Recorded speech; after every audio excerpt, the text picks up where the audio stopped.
Hey everyone, this is Isaac here, and welcome back to Isaac Reviews 2023. So, Cocaine Bear is a movie, and shockingly enough, it's actually inspired by a true story of a bear ingesting a bag of coke that fell from a cargo plane and landed in a forest in the southeastern US. The main difference in this movie is that now the bear is a murderous predator out to kill anyone who crosses its path. Oh yeah, and it's also the final acting performance from Ray Liotta, so I guess you could say that he went out on a high note, huh? Please end my suffering. But anyways, upon seeing the trailer, I knew that this movie would be absolutely off the walls ridiculous, and I was totally on board with it. I mean, it has Phil Lord and Christopher Miller producing it, and they're really good at making ridiculous-sounding concepts work really well. So I was hopeful that I could have a fun time with this one. I saw it with my dad on Sunday, and by that, I mean about half of it with him since he walked out of it about halfway through since he didn't like how violent it was. Oh well, I was able to finish it though, and it was...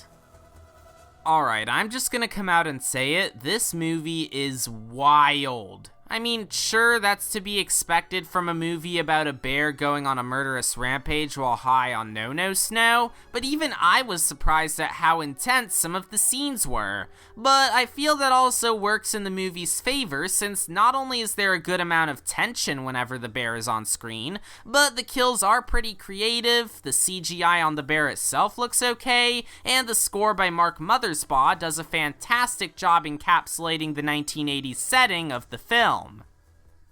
However, while Cocaine Bear is a lot of fun, it's not without its faults. For one, the scenes of the titular Cocaine Bear going on its rampage are pretty few and far between, and the stuff we get in between that isn't all that interesting.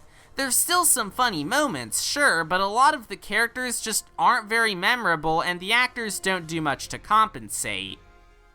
Not only that, but the pacing of the film is just all over the place. Whenever it's not focused on the bear, the pacing can really drag to a screeching halt, but the carnage we do get from the bear feels like it's not given enough time to be more investing, coupled with the editing being very jarring.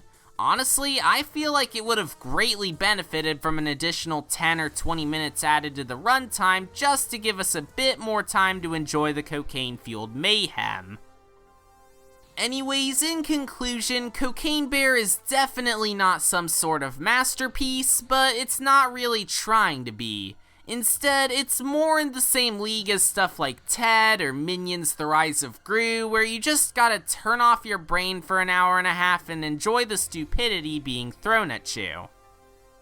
In spite of the weak writing and pacing, jarring editing, and lack of focus on the title character, the carnage itself is creative, albeit disturbing, and there's plenty of good humor to go around. For my recommendation, obviously, you'll want to go into this not expecting high art, and if you're put off by extreme, gory violence like my dad was, this definitely won't be for you. But if you're in the market for 90 minutes of a black bear jacked up on Colombian nose candy and brutally maiming anyone who gets in its path, look no further. 7 out of 10, best movie about a bear doing cocaine that I've ever seen.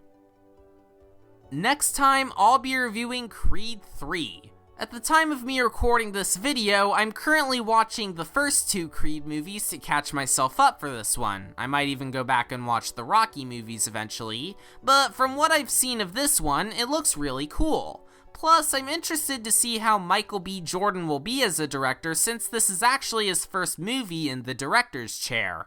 Anyways, that's all for this episode of Isaac Reviews 2023. Thank you all for watching. Be sure to like and subscribe for more content like this, and I'll see you all next time. Bye!